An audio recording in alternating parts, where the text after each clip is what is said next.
So in college, I was a government major, which means I had to write a lot of papers. Now, when a normal student writes a paper, they might spread the work out a little like this. So, you get started maybe a little slowly, but you get enough done in the first week that with some heavier days later on, everything gets done and things stay civil. And I would want to do that like that. That would be the plan. I would have it all ready to go, but then actually the paper would come along, and then I would kind of do this. And that would happen every single paper. But then came my 90-page senior thesis, a paper you're supposed to spend a year on. I knew for a paper like that, my normal workflow was not an option. It was way too big a project. So I planned things out, and I decided it kind of had to go something like this. This is how the year would go. So I'd start off light, and I'd bump it up in the middle months. And then at the end, I would kick it up into high gear. It's just like a little staircase. How hard could it be to just walk up the stairs? No big deal, right? But then, funniest thing happened. Those first few months, they came and went, and I couldn't quite do stuff. So we had an awesome new revised plan. But then those middle months actually went by, and I didn't really write words. And so we were here. And then 2 months turned into 1 month, which turned into 2 weeks. And one day I woke up with 3 days until the deadline, still not having written a word, and so I did the only thing I could. I wrote 90 pages over 72 hours, pulling not 1 but 2 all-nighters. Humans are not supposed to pull 2 all-nighters. Sprinted across campus, dove in slow motion, and got it in just at the deadline. I thought that was the end of everything. But a week later, I get a call. And it's the school. And they say, "Is this Tim Urban?" And I say, "Yeah." And they say, "We need to talk about your thesis." And I say, "Okay." And they say, "It's the best one we've ever seen."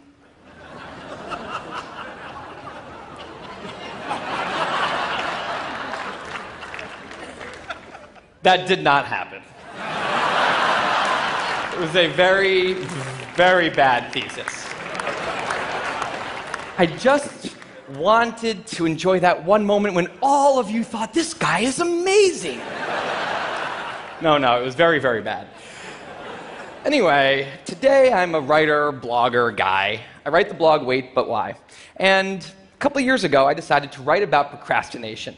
My behaviors always perplexed the non-procrastinators around me, and I wanted to explain to the non-procrastinators of the world what goes on in the heads of procrastinators and why we are the way we are. Now, I had a hypothesis that the brains of procrastinators were actually different than the brains of other people.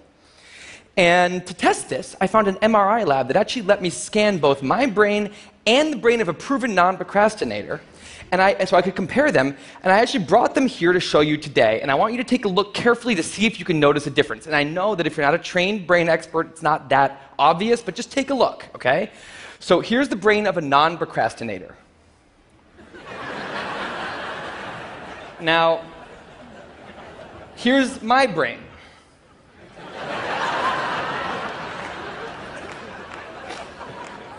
There is a difference. Both brains have a rational decision maker in them, but the procrastinator's brain also has an instant gratification monkey. Now, what does this mean for the procrastinator? Well, it means everything's fine until this happens. So the rational decision maker will make the rational decision to do something productive, but the monkey doesn't like that plan. So he actually takes the wheel, and he says, "Actually, let's read the entire Wikipedia page of the Nancy Kerrigan-Tanya Harding scandal, because I just remembered that happened. Then we're going to go over to the fridge. We're going to see if there's anything new in there since 10 minutes ago. After that, we're going to go on a YouTube spiral that starts with videos of Richard Feynman talking about magnets and ends much, much later with us watching interviews with Justin Bieber's mom. All of that's going to take a while, so we're not going to really have room on the schedule for any work today. Sorry." Now, what is going on here?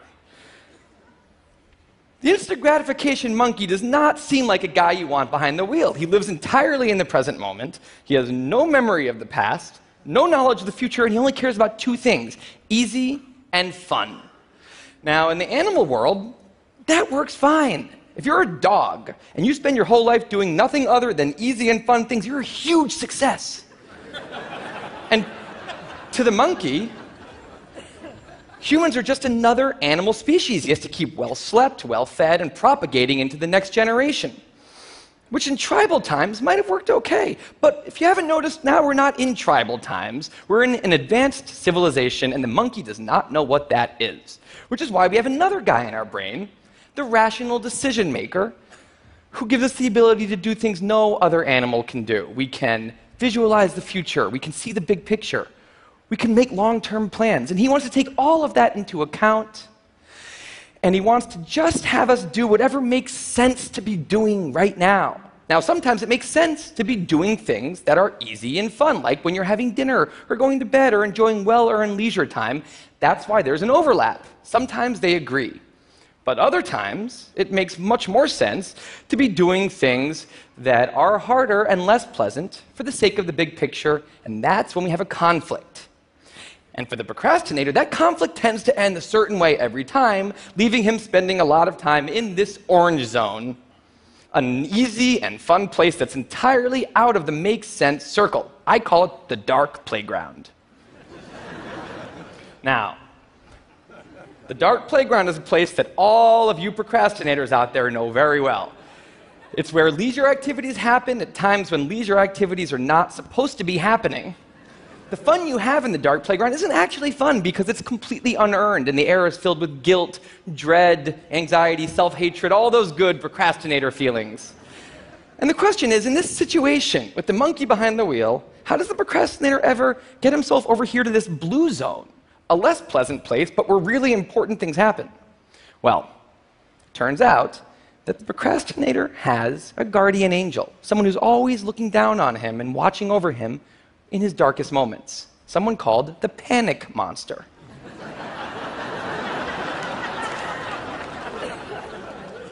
Now, the panic monster is dormant most of the time, but he suddenly wakes up anytime a deadline gets too close or there's danger of public embarrassment, a career disaster, or some other scary consequence. And importantly, he's the only thing that the monkey is terrified of. Now, he became very relevant in my life pretty recently because the people of TED reached out to me about 6 months ago and invited me to do a TED Talk.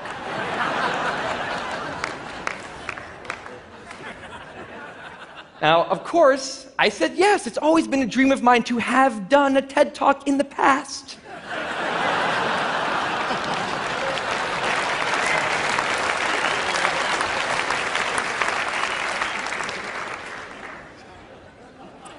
But in the middle of all this excitement, the rational decision maker seemed to have something else in his mind. He was saying, are we clear on what we just accepted? Do we get what's going to be now happening one day in the future? We need to sit down and work on this right now. And the monkey said, totally agree, but also let's just open Google Earth and let's zoom into the bottom of India, like 200 feet above the ground, and we're going to scroll up for 2.5 hours till we get to the top of the country so we can get a better feel for India.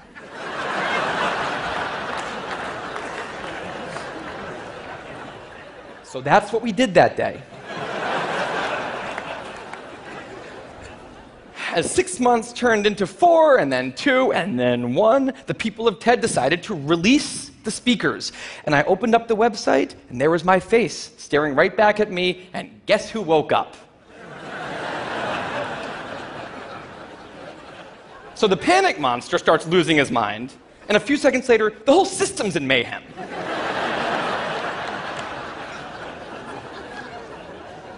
And the monkey, who, remember, he's terrified of the panic monster, boom, he's up the tree.